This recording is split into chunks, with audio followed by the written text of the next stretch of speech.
There's a truth no one told you when you were young. A truth hidden, not because it wasn't real, but because most men never earned the right to hear it. The truth is this: the difference between a woman who merely tolerates you and a woman who cannot stop thinking about you is how deeply you can take her into places she has never gone before. Not just through touch, not just through charm, but through presence, through the fire of your spirit, through the way you awaken something inside her that she thought was long buried. Most men never learn this. They mistake attention for desire, and they confuse physical satisfaction with true intimacy. They walk into the palace of a woman's soul like blind men, stumbling from room to room, never realizing that behind each door lies another level of connection, another key that could unlock loyalty, passion, and memory that lasts for years.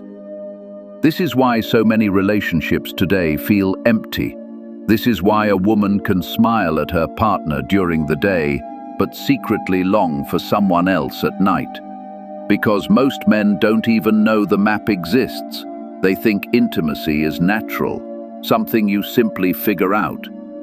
But that is a lie designed to keep you average. Mastery is never an accident. It is always chosen, always earned. Marcus Aurelius once said, "The secret of life is not to chase pleasure, but to command it." That wisdom applies not only to life itself, but to love, attraction, and connection. For while most men chase their own satisfaction, very few learn to command hers. Very few learn to guide her mind, her body, her soul into alignment, into a place where she feels not just touched, but transformed. In this video from Stoic Reflections, we reveal what most men will never discover: the 6 hidden keys of intimacy. These are not tricks, they are not shallow techniques, they are realms of desire, levels of trust, and chambers of the soul that, once unlocked, change the way a woman sees you forever. Understand this: if you learn to master these keys, you will not simply be a man in her life.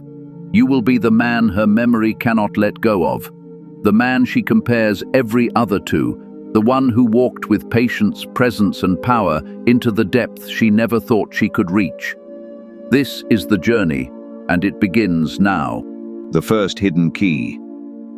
The surface spark. The first hidden key is what I call the surface spark.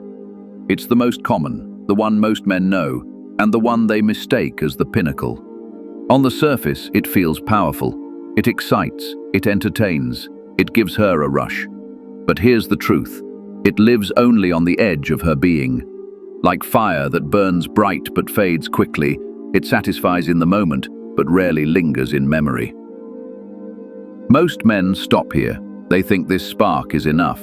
They focus only on external gestures, on the visible and obvious, the kind words, the playful touch, the fleeting thrill. And yes, she might smile, she might enjoy it. But deep down she knows this is not rare. Any man can give her a spark. Very few can ignite a fire that lasts. Marcus Aurelius once wrote, "You have power over your mind, not outside events. Realize this, and you will find strength." The same is true here. The surface spark isn't about skill or charm. It's about restraint. Most men rush, trying to impress, trying to force connection. But the man who learns to hold back, to stretch a moment, to let silence and presence do the work, he transforms a fleeting spark into the opening of a doorway. The surface spark should never be the end. It is simply the invitation, a key that unlocks trust, curiosity, and anticipation. If you stop at the surface, she will remember the moment. But if you use it as the beginning, as the threshold into something deeper, she will remember you. The first hidden key is simple. Do not live in the doorway. Open it. Then lead her inside. The second hidden key. The hidden chamber. The second hidden key is the hidden chamber, known to many men in name, but mastered by almost none. Most approach it like a myth, a rumor, or a gimmick. They treat it as something to chase, something to prove rather than something to awaken. And that is why they fail. This hidden chamber is not just a place within her body, it is a place within her trust. It responds not to force but to patience, not to arrogance but to reverence. Most men go too quickly, chasing their own pride, trying to win a reaction. But a Stoic understands what is rushed will close, and what is honored will open. When a woman allows you into this hidden chamber, something rare begins to unfold. It is not only pleasure, it is vulnerability. Here, her emotions can rise to the surface in ways she never expected. She may laugh, she may cry, she may cling to you as though you are her anchor. And this is because the hidden chamber is tied not just to sensation, but to memory. To her nervous system, this is a place of surrender, of safety, of bonding. Science calls it chemistry. The Stoics call it nature. A well-timed awakening here releases oxytocin, the hormone of trust, of closeness, of attachment. And whether she admits it or not, she will feel tied to the man who unlocked it. Not by logic, but by biology. Marcus Aurelius once wrote, "The soul becomes dyed with the color of its thoughts." In the same way, when you guide her through this hidden chamber with patience and mastery, you dye her memories with you. You become the standard she unconsciously measures others against. This key is not about force, nor is it about control. It is about presence, about showing her that in your hands, even her most guarded parts are safe to reveal. And when she feels this, you will not just touch her body, you will etch yourself into her soul. The third hidden key, the merging rivers. The third hidden key is what I call the merging rivers. Most men never guide a woman here because it requires patience, control, and harmony that few are willing to develop. It is the fusion of two separate streams of desire flowing together until they become one unstoppable current. On their own, each spark of pleasure can be powerful, but when they are woven together with care, something extraordinary happens. Her mind begins to lose its grip on time. Her body cannot tell where one sensation ends and another begins. The result is not just passion, it is transcendence. This is the place where memory is formed, because when you bring her to the merging rivers, you are not only creating pleasure, you are reshaping her subconscious. Her nervous system records the experience as rare, sacred, unforgettable. She begins to associate you with something she cannot find anywhere else. But here's the truth, this key cannot be forced. Most men try to rush, overwhelming her with too much too soon, and in doing so they break the harmony. A Stoic, however, understands rhythm. He knows how to guide with patience, how to balance intensity with calm, how to hold the storm in his hands without letting it destroy itself. Marcus Aurelius wrote, "You have power over your mind, not outside events." In intimacy, this means you do not control her reactions, you control your presence. You remain the anchor while she drifts into chaos. And because she feels your steadiness, she dares to surrender fully. The merging rivers are more than a climax. They are a rewriting of identity. Afterward, she doesn't just remember that she felt something, she remembers you as the man who took her beyond the ordinary. And that memory becomes a tether, pulling her back to you long after the moment has passed. The fourth hidden key, the sacred gate. The fourth hidden key is the sacred gate, the deepest and most mysterious realm of intimacy. Few men will ever guide a woman here because it requires far more than technique. It demands emotional depth, patience, and a level of trust that cannot be faked. The sacred gate is not a place she opens easily. To reach it, her entire being must feel safe, her body fully relaxed, her heart fully surrendered, her mind free from fear. This is not casual pleasure. This is the kind of intimacy that shakes her to the soul and changes the way she sees you forever. Most men never even approach it because they rush, they push, or they think only of themselves. But the rare man who learns to move with reverence discovers something few have known, that this key does not explode, it unfolds, slowly, quietly, like dawn breaking after a long night. When she experiences this, her response is unlike anything else. She may tremble, she may weep, she may hold you with a force that feels unbreakable, not because of lust, but because her body has tied you to the deepest part of her feminine essence, the place where creation itself begins. This is why some women, after experiencing the sacred gate with one man, cannot forget him, because her soul knows that what she felt was once in a lifetime. Marcus Aurelius said, "When you arise in the morning, think of what a privilege it is to be alive." For her, after entering the sacred gate, she will awaken with that same thought, but about you, that you exist, that you touched her in a way no one else dared to or cared to. But understand this, the sacred gate is not meant for every night.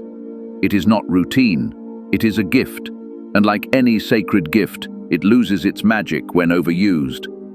The wise man knows to reserve it, to treat it with reverence, to give it when the moment is right. For when you do, you become unforgettable, not just in her memory, but in her very being. The fifth hidden key, the forbidden door.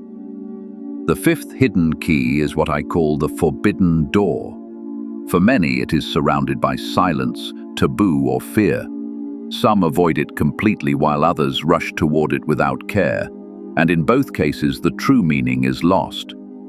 The forbidden door is not merely physical, it is psychological. It represents surrender at the deepest level, the willingness to allow another into a place she does not easily share. To her, it is a mark of exclusivity, of vulnerability, of trust so rare that words often fail to describe it. Most men approach it with impatience or arrogance, thinking it is only about thrill or novelty. But in doing so, they destroy the very intimacy this key can unlock.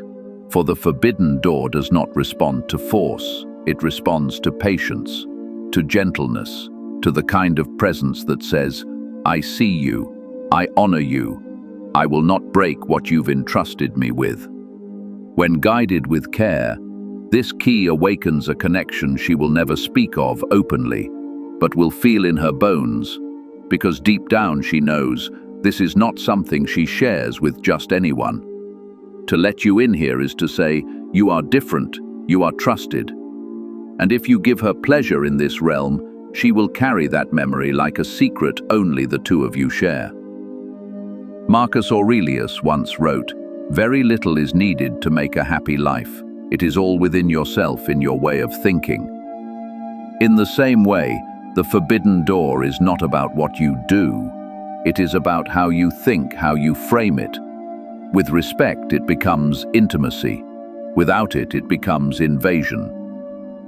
The rare man who learns this truth understands that the forbidden door is not about conquest. It is about exclusivity. It is about guiding her into a space she never thought she could enjoy, and leaving her with the unshakable knowledge that with you, even the taboo becomes safe, sacred, and unforgettable. The sixth hidden key, the ocean without shores. The sixth and final hidden key is what I call the ocean without shores. It is not tied to one place, one spark, or one technique. It is not about the body alone. It is about the whole being. When this door opens, her entire self is swept into a wave that flows through every part of her, leaving her trembling, breathless, and changed. This experience is rare because it cannot be manufactured. It is the result of everything that came before it. Every glance, every touch, every word, every act of patience. The ocean without shores is not something you reach at the end, it is something you build from the very beginning. Every moment is a thread, and when woven together with care, they form a tapestry so powerful that she cannot help but let go completely. When she surrenders here, she is not just feeling pleasure, she is transcending it. Her body tingles, her mind dissolves, and for a moment, she steps outside of time. Some women describe it as meditation, others as surrender, But in truth, it is simply this: the union of trust, presence, and desire, so complete that nothing else exists. Marcus Aurelius once wrote, "The happiness of your life depends upon the quality of your thoughts." And in this realm, that wisdom takes form, because the ocean without shores is not about tricks or techniques. It is about the frame you build, the patience you hold, and the presence you command. When she has experienced this with you, every future man she meets will live in your shadow, because she will know, even if she never speaks it, I have tasted something infinite, and I cannot forget who gave it to me. The ocean without shores is the final key. It is not about possession, it is about transcendence. And once you've guided her there, you will no longer just be a man in her life. You will be the man her soul remembers. And so, brother, you've now seen what most men will never discover: the 6 hidden keys of intimacy. Not just tricks of the body, but chambers of the mind and soul. Keys that unlock not only her desire, but her trust, her loyalty, and her memory of you. Most men will wander through life blind, chasing surface pleasure, never realizing there was a deeper map all along. But you now know that mastery isn't about rushing or conquering or taking. It is about patience, presence, and restraint, the very virtues the Stoics lived by. Marcus Aurelius reminded us, waste no more time arguing what a good man should be one. These 6 keys are not just about intimacy, they are about becoming the kind of man who carries wisdom into every part of his life. A man of calm strength, a man of self-control, a man who leaves a mark that cannot be erased. This was Stoic Reflections, where ancient philosophy meets modern truth. If this message spoke to you, make sure to like the video, share it with someone who needs it, and subscribe for more weekly lessons on wisdom, attraction, and self-mastery. Until next time, remember, the rare man is not the one who takes, but the one who awakens.